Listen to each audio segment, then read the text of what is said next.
Hello, જય માતાજી. કેમ છો બધા? તો ફરી પાછા આપણે આવી ગયા છીએ આપણો નવો વ્લોગ લઈને. જો અહીં આપણા બપોરની રસોઈની શરૂઆત આપણે કરી દીધી હતી. લોટ લઈ લીધો હતો, એની અંદર આપણે એડ કરી દીધું હતું સ્વાદ પ્રમાણે મીઠું અને તેલ, અને પછી આપણે થોડું થોડું પાણી નાખતા જતા હતા અને લોટ બાંધતા જતા હતા. અને આજના બપોરના મેનુમાં છે રોટલી અને રસાવાળા બટેકાનું શાક, જે મમ્મી અને વીરાબા બેયને બહુ જ ભાવે છે. તો જો અહીં આપણો લોટ બંધાઈ ગયો છે અને આપણે રેસ્ટ થવા મૂકી દીધો છે 10-15 મિનિટ માટે. અને શાક તો આપણું ક્યારનું રેડી થઈ ગયું છે. જો અહીંયા આપણું શાક પણ તૈયાર છે.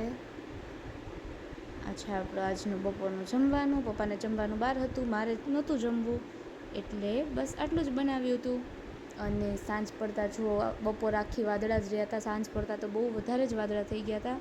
એકદમ મસ્ત, અને આમ એમ જ થાય કે તમે બહાર બેઠા રહ્યો, એટલું મસ્ત વેધર થઈ ગયું હતું. બહુ જ મજા આવે એવું હતું, પવન એટલો મસ્ત આવતો હતો અને બર્ડ્સ બહુ બોલતા હતા. બહુ જ મજા આવે બેસવાની, એકદમ શાંતિવાળું વાતાવરણ થઈ ગયું હતું. જો અહીંયા આપણા ઝાડવા, અને અમારા આખી સોસાયટીમાં લીલોતરી તો બહુ જ છે. જો આ સાઈડ પણ આપણે કુંડામાં ઝાડવા રાખ્યા છે.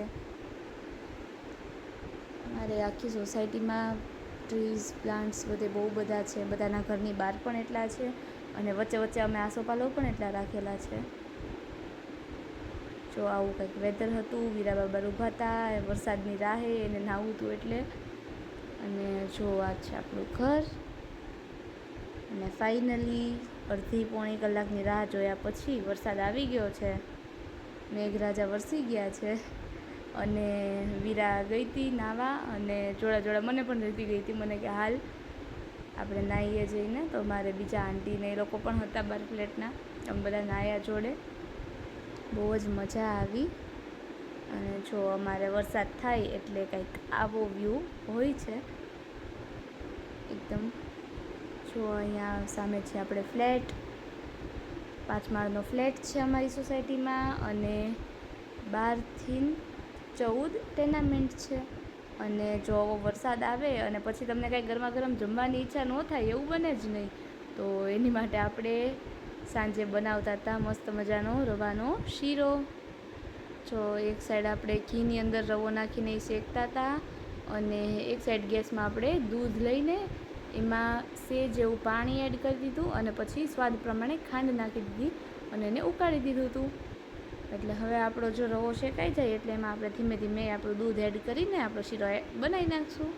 અને જો અહીંયા મમ્મીએ ફ્રેન્ચ ફ્રાઈઝ બનાવવા માટે બટેકા લઈ લીધા હતા. પપ્પાને ફ્રેન્ચ ફ્રાઈઝ જમવાની બહુ ઈચ્છા હતી એટલે. અને અહીંયા આપણો રવો જોઈ શકો છો તમે, એકદમ પાકી ગયો છે. એટલે જો આપણે એની અંદર થોડું થોડું કરીને દૂધ એડ કરતા જશું અને મિક્સ કરતા જશું.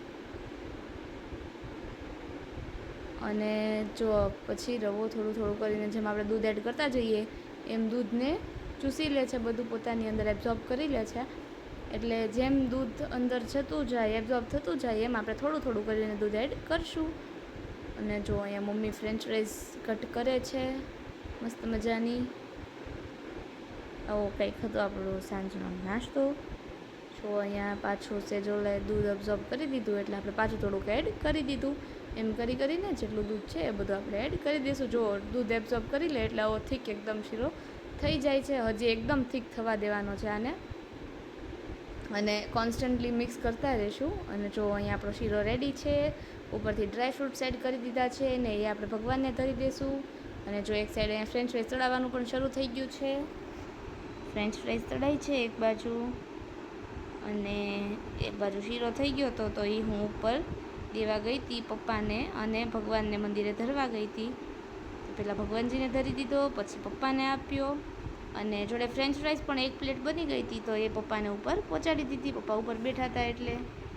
અંદર આપણે થોડું એવું મીઠું અને પેરી પેરી મસાલા એડ કરી દીધું હતું આપણા ટેસ્ટ પ્રમાણે.